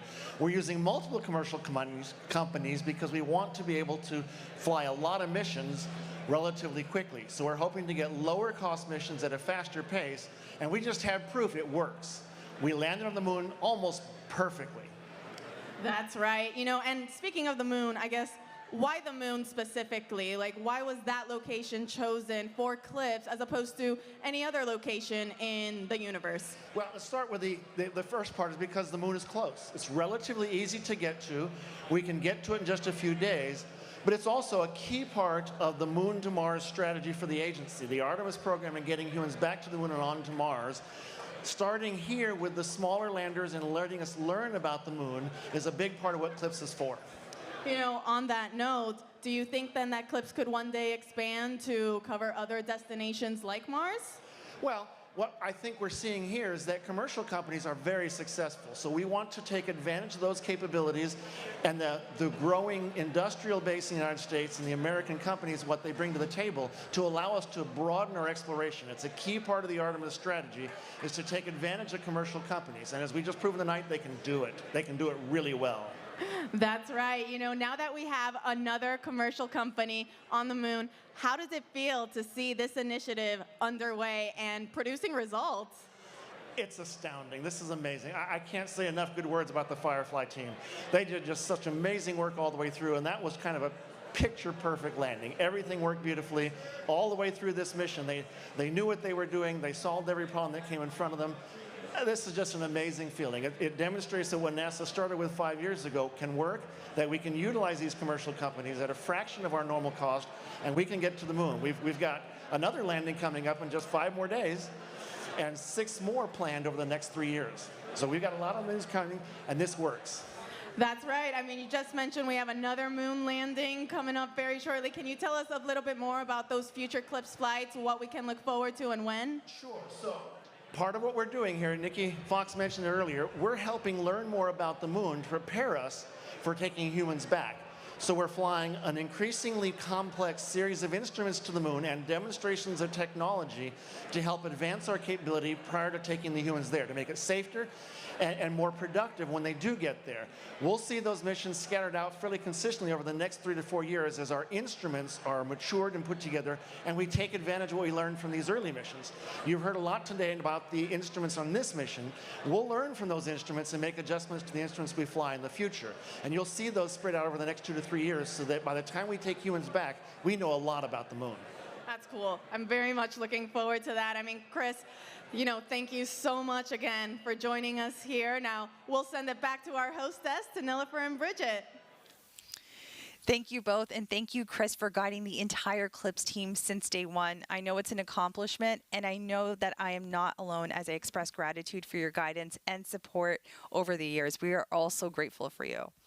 Now, we do have something exciting that we've all been waiting for.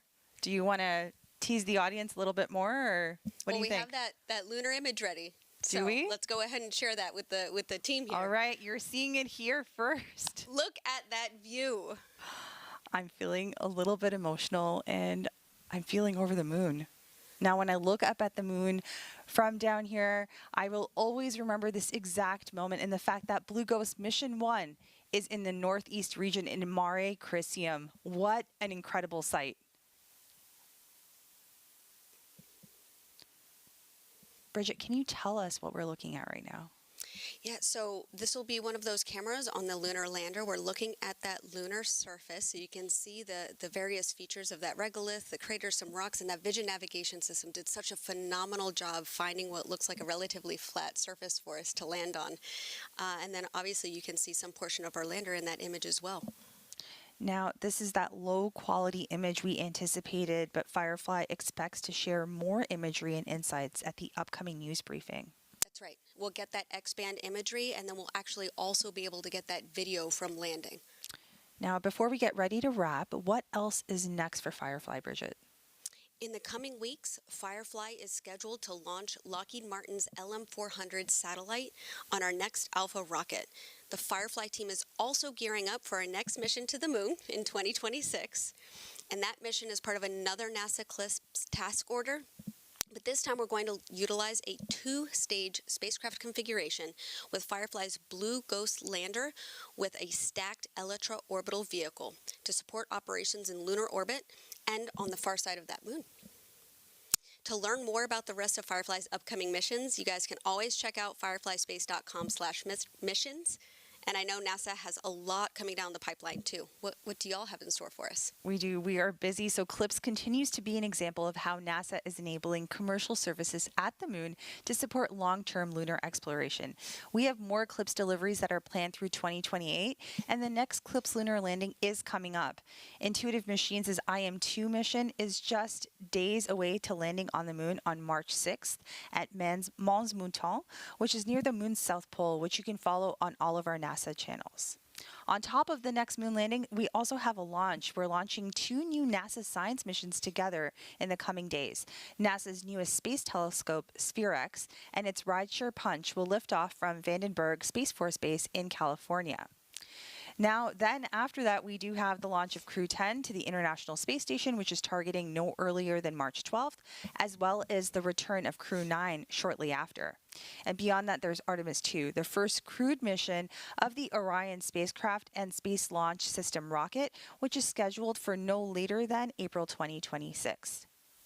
Bridget, it's been a privilege to sit next to you as we go through this historic moment, and we are looking forward to that all-important data that Blue Ghost will gather from the lunar surface. So thank you so much for joining us for this joint moon landing coverage of Firefly's Blue Ghost Mission 1, which delivered 10 NASA instruments to the northeast region of the near side of the moon.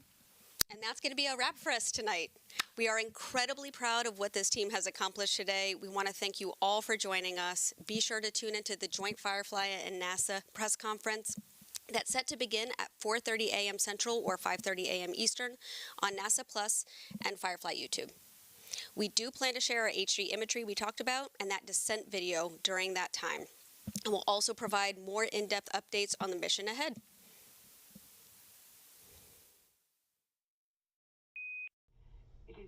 He's going to be getting paid through.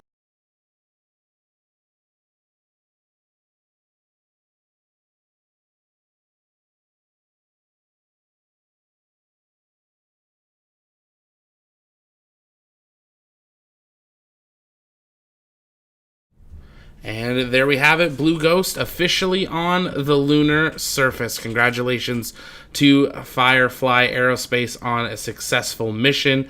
But that's not all. We've got IM-2 on its way to the moon with touchdown just in a couple of days. We'll head on over to our IM-2 lunar tracker, bringing you the latest updates on that. And stay tuned to our social media and here on YouTube for that video of final descent and touchdown from Blue Ghost once that is released. If you haven't yet, make sure you take a moment and engage that subscribe button to never miss another live launch coverage, live in-space event, or lunar landing event right here on the Launchpad Network, because we do believe that space is better together. But for now, from our TLP Space Coast studio, my name's Zach, and we will see you next time either for the Starship launch, landing of IM-2, or another launch right here on the Launchpad Network. Good night.